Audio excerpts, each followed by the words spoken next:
하나님의 사랑이 여러분들에게 충만히 임하시길 축원합니다. 저는 지난 한 주간 동안 계속 반복해서 이렇게 보고 했던 말씀이 창세기 1장부터 그 11장까지를 계속 보게 됐습니다. 계속. 물론 이제 그 수요 성경 공부가 성경 통독을 하고 있어서 계속 읽어 나가고 있는 와중임에도 불구하고 계속 하나님이 1장부터 11장까지를 보게 하시면서 그것을 계속 묵상하게 하셨습니다. 그러면서 제 마음에 계속적으로 오는 그 말씀이 무엇이냐면 너는 누구냐? 너는 누구냐? 창세기의 1장부터 11장까지의 내용이 뭐예요? 천지를 창조하시고 아브라함이 오기 전까지의 그 원시대의 역사를 기록하고 있는 것인데, 그 시대의 역사를 통하여 우리에게 지금 저에게 주시는 말씀은 무엇이냐면 너는 여기에 나와 있는 수많은 사람들 가운데 너는 누구냐라고 하나님이 계속 저에게 반문하셨습니다. 1장부터 11장까지 보면 인류의 기원부터 쭉 어떻게 하나님의 나라가 이 땅 가운데 건설되어지는지를 기록하고 있는데, 거기에 등장하는 인물들은 크게 두 부류로 갈라집니다. 어떤 부류죠? 크게 보면 가인의 후손과 또한 셋의 후손으로 갈라집니다. 아담과 하와를 통하여 태어난 세상의 사람들이 가인이었죠. 처음에는 아담에 의하여 가인과 아벨이 태어났지만 아벨은 가인에 의하여 죽임을 당했고, 가인은 그리하여 쫓겨나서 새로운 세상을 만들어 나가게 되고요. 그러고 나서 셋이라는 아담의 후예가 태어나는데, 이 창세기의 그 역사를 보면 가인의 후손과 셋의 후손 간의 그 역사가 기록되어져 있는 것입니다. 그럼 가인의 후손은 무엇이고 셋의 후손은 무엇입니까? 가인의 후손은 죄 가운데 있는 자이고 셋의 후손은 하나님의 정결함 가운데 있는 자입니다. 그래서 셋의 후손 가운데는 에녹도 나오고 셋의 후손 가운데 마침내는 아브라함이 태어납니다. 그러나 가인의 후손 가운데서는 니므롯이라는 세상 왕이 태어나게 되고, 세상을 다스리는 바벨론 제국까지도 그 다 가인의 후손을 통하여 태어나게 되는 것입니다. 이런 것들을 보면서 주님은 우리에게 똑같은 질문을 합니다. 너도 지금 이 세상을 살아가는데 너는 지금 가인의 후손처럼 살아가고 있느냐, 아니면 셋의 후손처럼 살아가고 있느냐 말씀하고 있는 것입니다. 사랑하는 성도님들, 영적인 영의 자식인 셋의 후손으로, 정결한 주의 택하신 백성인 셋의 후손으로 여러분들은 살고 계십니까? 아니면 자기의 육적인 욕망에 사로잡혀 살인죄까지 저질렀던 그 피의 저주에 묻혀있는 가인의 후손으로 여러분들은 살아가고 있습니까? 여러분들 사랑하는 성도님들, 여러분들 모두 다 셋의 후손으로 택함받은 자 되었음을 믿으시길 축원합니다. 그러면 우리가 셋의 후손 된 자는 과연 어떻게 구별되어 살아갈 수 있는가 하는 거예요. 가인의 후손이나 셋의 후손이나 외형적으로 보면 조금도 다르지 않습니다. 똑같은 인간이에요. 그런데 어떻게 구분되어질 수 있을까? 그 구분되어지는 것에 관하여 오늘 예수님은 이 누가복음 18장 1절부터 8절에 관하여 이런 자가 구분되어진 택함 받은 자라고 우리에게 말씀하고 있는 것입니다. 오늘 읽은 복음의 내용은 여러분들이 너무도 잘 알고 있죠. 한 과부의 비유를 들어서 예수님이 설명하고 있습니다. 한 과부가 자기의 원한 맺힌 바가 있어서 재판장을 찾아가지만 그 재판장은 하나님을 두려워하지 않고 사람들을 무시하는 불의한 재판관이라 그 과부의 소원을 들어주지 않습니다. 그러나 그 과부가 끊임없이 매일매일 날마다 그 재판관을 찾아가 졸라대니까 그것이 귀찮아서 재판관이 그의 과부의 소원을 들어준다라는 내용이 오늘 복음의 말씀입니다. 여러분들이 이 복음의 말씀을 듣고 볼 때마다 어떤 생각으로 이 말씀을 보았습니까? 많은 사람들은 이 복음의 말씀은 기도 어떤 자세로 기도해야 하는지에 관하여 이렇게 알아듣습니다. 그렇지 않습니까? 이 과부처럼 때를 써서라도 기도해야 한다. 그러면 나의 기도 제목이 응답되어진다라는 것으로 여러분들은 많이 이해하고 있을 것입니다. 그런데 이 본문에요, 예수님이 이 비유를 들으신 데에는 아주 엄청난 비밀이 따로 숨겨져 있는 것입니다. 이 비유의 가장 핵심이 무엇이냐면 오늘 말씀에 보면 이렇게 얘기합니다. 7절에 밤낮 부르짖는 택한 자라고 얘기합니다. 택함 받은 자, 누구로부터 택함 받은 자요? 여러분들은 누구로부터 택함 받았습니까? 사탄으로부터 택함 받았습니까? 아니면 하나님께로부터 택함 받았습니까? 하나님께로부터 택함 받았죠? 여기서 말하는 택함 받은 자라는, 이 택함 받은 자는 세상에서 어떻게 살아가는지를 이 과부를 통하여 보여주고 있는 것입니다. 하나님께 택함 받은 자, 어떻게 살아야 할까요? 이 과부의 이야기를 보면 과부가 원한이라는 말로 표현했습니다. 말씀해 보면 과부가 있어 자주 그에게 와서 원수에 대한 나의 원한을 풀어주십시오라고 얘기하고 있어요. 이 얘기가 무슨 얘기냐면요, 그때 당시에는 이 과부라고 하면은 과부가 재판장 앞에 직접 나올 수 없었습니다. 그러니까 여자는 재판관에게 와가지고 소송을 제기할 수 있는 권한이 없었어요. 그 재판관 앞에 나올 수 있는 권한은 남자에게 있었는데, 그럼에도 불구하고 과부가 재판장에게 나왔다는 것은 그 과부 주변에 자기를 대변해 줄 수 있는 남자가 전혀 없다라는 이야기예요. 아무도 그를 돌봐줄 수 있는 남자가 없는 상태인 거예요. 바로 그런 상태일 때에만 과부가 재판장에 나가서 직접 소송을 제기할 수 있는 겁니다. 그런데 그때 당시 예수님 시대 때의 당시의 법을 우리가 사전에 이해해야 이 과부의 심정을 알 수 있어요. 이때 당시에 그 법이 무엇이냐면, 과부가 자기를 돌봐줄 수 있는 남자가 아무도 없는 그런 처지가 되어지면 그 과부를 돌봐주는 사람이 누구냐면 서기관들이 돌봐줬어요. 오늘 성경에 보면 서기관들이 나오지 않습니까? 이 서기관들이 자기 동네의 과부들의 이 재산을 관리해주고 그들에게 억울한 일이 생기면 그것을 변론해주는 일을 이 서기관들이 했던 것이, 그 서기관이 이 과부를 보호해줬던 것이죠. 이게 그때 당시의 법이었던 거예요.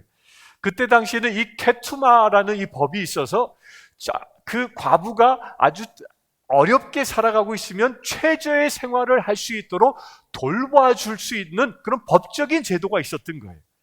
그런데 문제는 그때 당시에 이 서기관들이 예수님 시대 때는 어떤 일을 행했냐면, 자기한테 할당되어진, 자기가 돌봐줘야 할 과부가 생기면 그 과부의 재산을 다 자기가 몰수해 갑니다. 왜? 서기관에게는 그 과부를 대행할 수 있는 위임자의 권한이 있기 때문에 그것을 다 가져다가 관리해서 과부가 잘 살아갈 수 있도록 해준다는 명분으로 다 가져갑니다. 그리고 과부에게 어떻게 할까요? 재산을 가져갔으면 그 과부가 먹고 살 만큼 돌보아 주어야 하는데 그렇지 않아요. 예수님 시대 때 요세푸스의 이 역사학제 기록에 의하면 그때 당시 서기관들이 과부의 재산을 착취해가지고 갈취하는 거죠. 갈취해서 이것을 어디다 썼냐면, 헤로데 왕이 헤로데 그 궁전을 짓고 헤로데 성전을 짓잖아요. 그 성전을 짓는데 그 갈취한 돈들을 다 헤로데 왕한테 보낸 겁니다. 그래서 이 예수님 시대에는 이 보호자가 없는 과부들이 갑자기 길가에 나앉게 되어지는 억울한 일들이 많이 생긴 겁니다. 세상의 권력에 의하여 붙잡혀서 세상의 권력에 의하여 세상에서부터 핍박당하는 일들이 이 과부들에게 많이 일어났던 것입니다.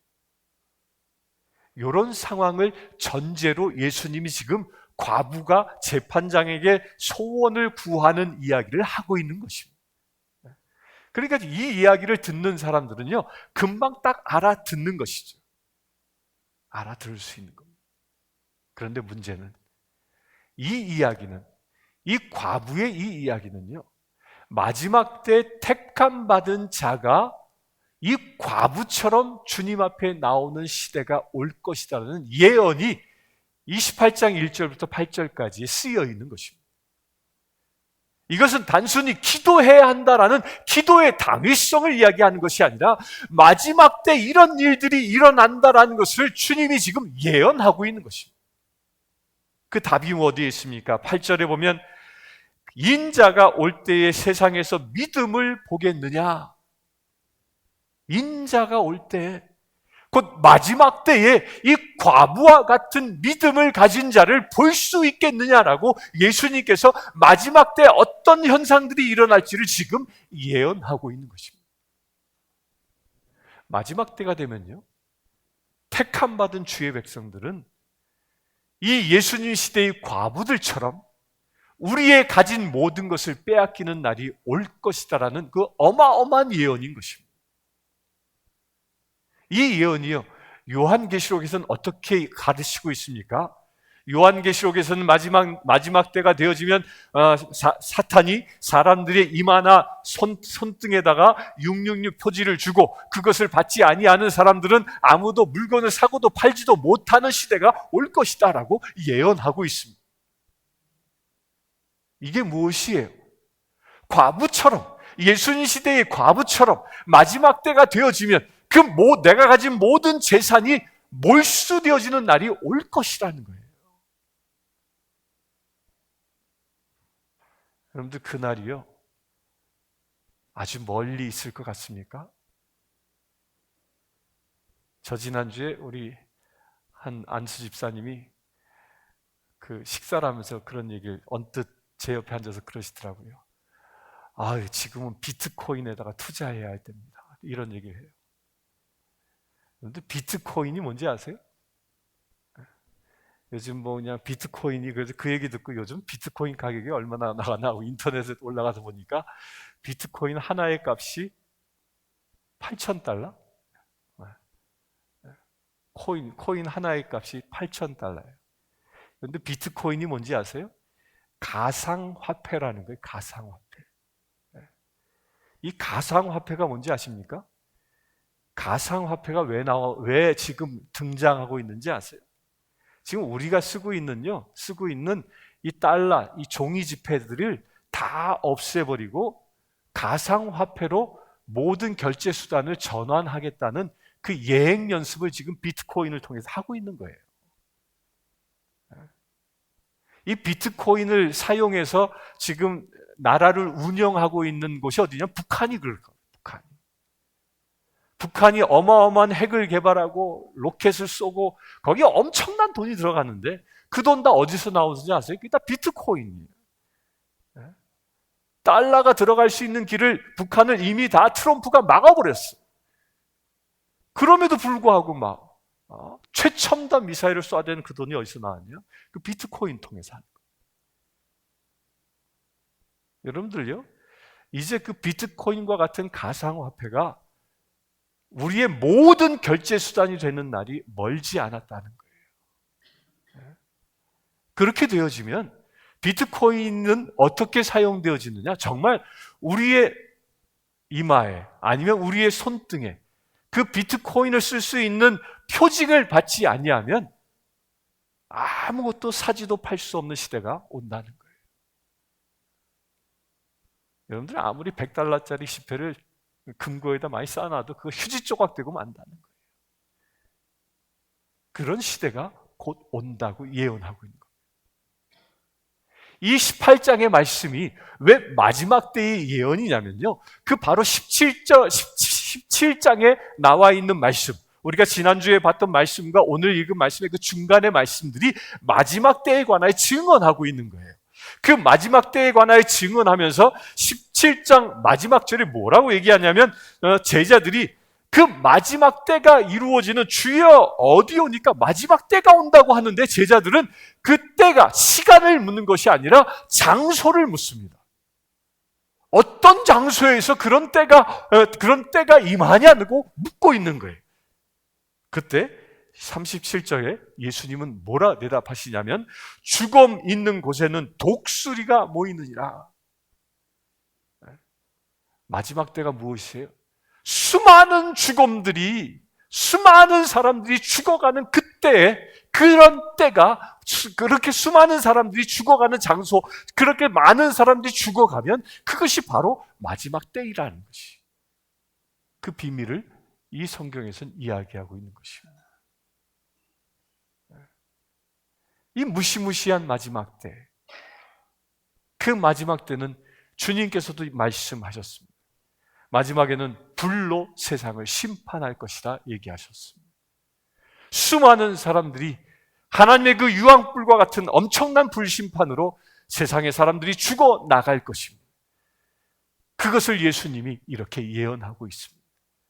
그렇게 수많은 사람들이 죽어 나가는 그 시간에 택함 받은 자들은 무엇을 해야 하는지를 지금 18장 1절에서 8절 주님이 풀어 이야기하고 비유로 말씀하고 있는 것입니다.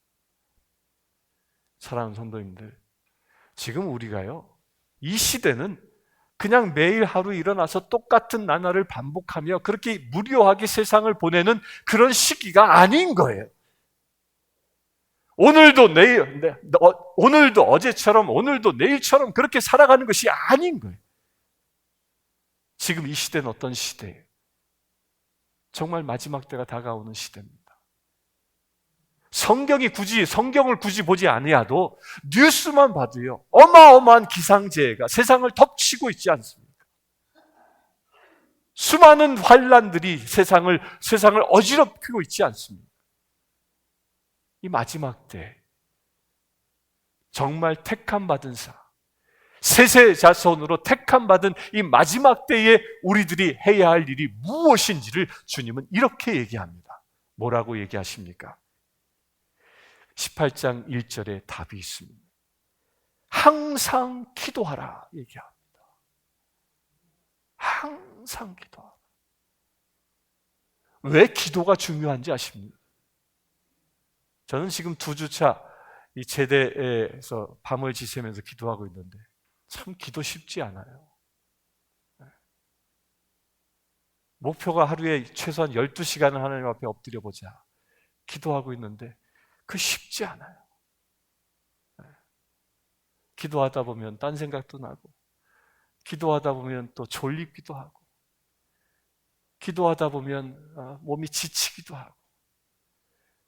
그러나 그럼에도 불구하고 주님은 기도하라고 우리에게 말씀하고 있습니다.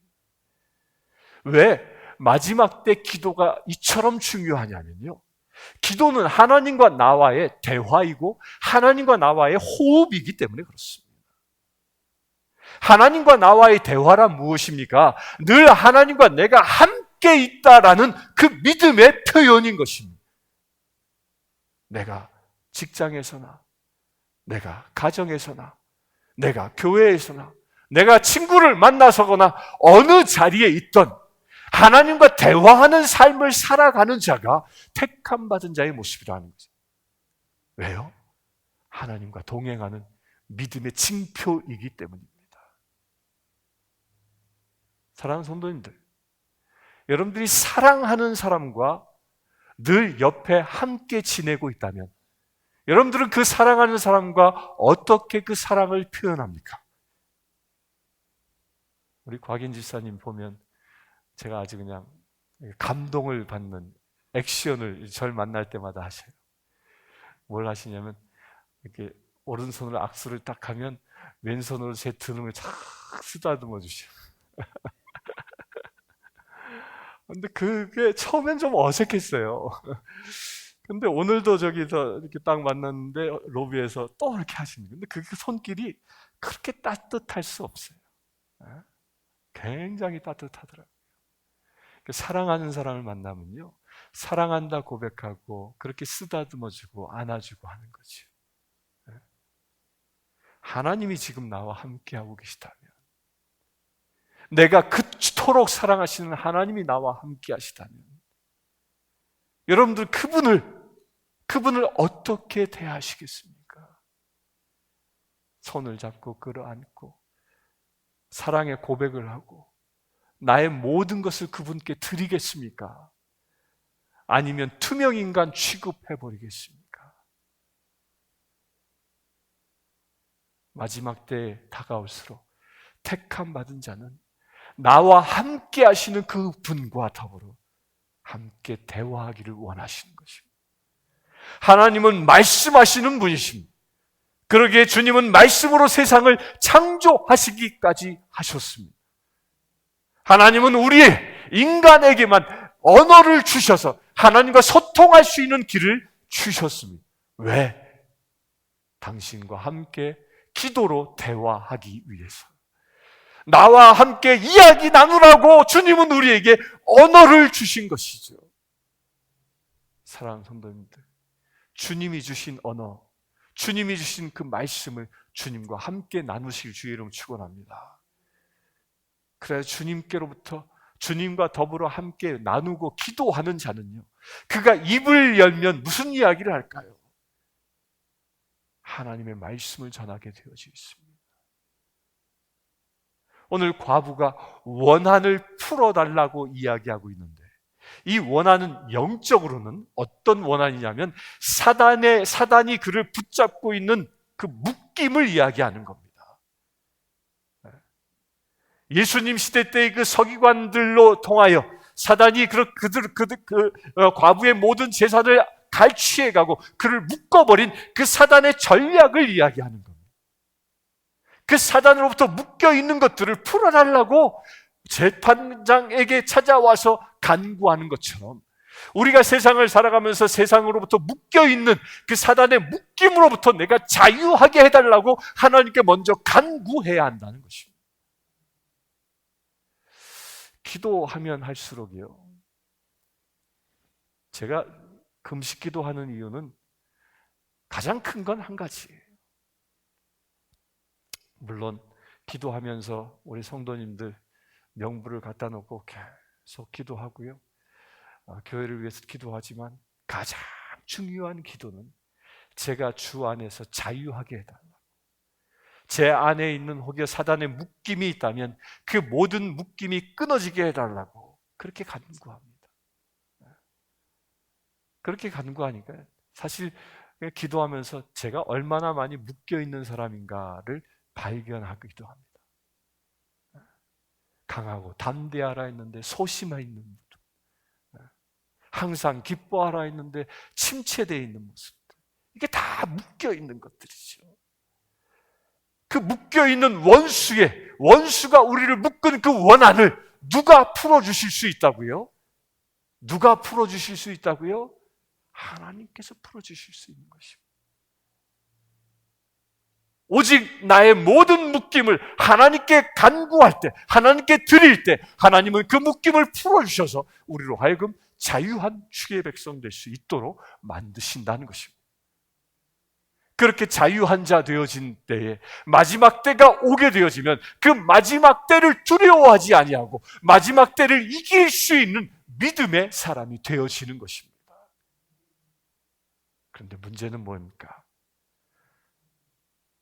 사단은 우리로 하여금 기도하지 못하도록 하기 위해서 끊임없이 우리의 마음을 낙심시키려 하는 것입니다. 그래서 예수님은 항상 기도하고 낙심하지 말라고 얘기하는 것입니다. 기도하는 자들도요, 낙심할 수 있습니다. 왜 기도하는 자가 낙심하는지 아세요? 응답이 빨리 이루어지지 않을 때 낙심할 수 있어요. 그런데 정작 응답이 이루어지지 않는다고 낙심하는 이유는 무엇이냐면 나의 기준으로 나의 문제를 보고 있다라는 것이, 하나님의 기준으로 보지 아니하고 하나님의 기준으로 보고 하나님이 정하신 가장 좋은 때에 나의 기도를 응답해 주신다라는 이 믿음이 없이 내 생각대로, 지금 내가 이것이 필요한데 이거 당장 해결해 주어야 돼 라고 나의 기준으로 기도 응답을 구할 때 낙심할 수 있는 것입니다. 또 사람과의 관계에서도 낙심할 수 있습니다. 왜 사람과의 관계에서 낙심합니까? 그 이유는 한 가지예요. 내 기준으로 보는 거예요. 내 기준. 하나님의 기준으로 보지 않냐. 우리가 세상을 살아가면서 사업에 실패할 수 있습니다. 왜 사업에 실패하면서 낙심합니까? 내 기준으로 봤기 때문에 그런 것입니다. 왜 하나님께서 나에게 사업이 실패하도록 하셨는지에 관한 하나님의 뜻은 보지 아니하고 나의 비전, 나의 꿈, 나의 욕망을 가지고 세상을 보니까 지금 일어나는 일들을 보니까 낙심하게 되어지는 것이죠. 사랑하는 성도님들, 사단은 이처럼 우리로 하여금 낙심하면 기도하지 않는다라는 걸 알기 때문에 수많은 이유를 줘서 우리를 낙심하게 합니다. 그래야 우리 안에 있는 기쁨을 빼앗아가고 우리로 하여금 절망하게 만드는 것이 사단의 전략인 것입니다. 이런 사단의 전략을 예수 그리스도의 이름으로 물리치실 주의 이름 축원합니다. 물리치실 주의 이름 축원합니다. 마지막 때 그렇게 사단의 전략으로부터 승리할 수 있는 비밀을 주님은 이렇게 얘기합니다. 7절에 하물며 하나님께서 그 밤낮 부르짖는 어떤 자가 승리할 수 있다고요? 밤낮으로 부르짖는 자. 밤낮으로 부르짖으실 축원합니다. 그렇게 밤낮으로 부르짖는 자가, 그런 자를 주님은 뭐라 얘기하시냐면 인자가 올 때 세상에 믿음이 있는 자라고 얘기하는 것입니다. 근데 참 힘들게도요. 한 주간 동안 이 말씀을 묵상하면서 저로 하여금 참 힘들게 한 것이 마지막 절입니다. 인자가 올 때 세상에서 믿음을 보겠느냐. 예수님이 저로 하여금 낙심하게 만드는 거예요. 근데 저는 이 이야기를 어떻게 받아들였냐면 믿음을 갖는다는 것은 쉽지 않습니다. 그러나 밤낮으로 부르짖는다면 믿음이 생긴다라는 그 역설이 숨겨 있다고 믿습니다. 사랑하는 성도님들, 내가 구원받은 하나님의 자녀로 영원한 생명의 나라에 들어갈 수 있는 것은 그냥 거저가는 것이 아닌 것이죠. 예수님께서도 부활의 생명을 얻기 위하여 저 십자가에서 엄청난 고통의 대가를 치르신 것처럼 우리도 나의 육적인 모든 자아, 육적인 욕망들을 저 십자가에 못 박을 수 있어야 합니다. 낙심하고자 하는 마음이 있습니까? 그 사단의 전략을 십자가에 못 박으실 축원합니다. 기도 못하게 하는 사단의 유혹이 있습니까? 저 십자가에 못 박으실 축원합니다.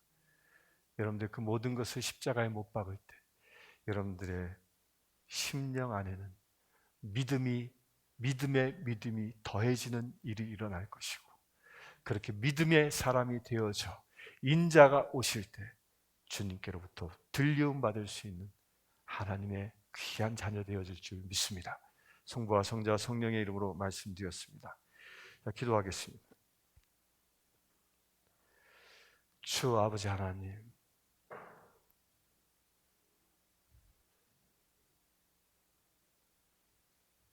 우리를 셋의 자녀로 택하여 주셔서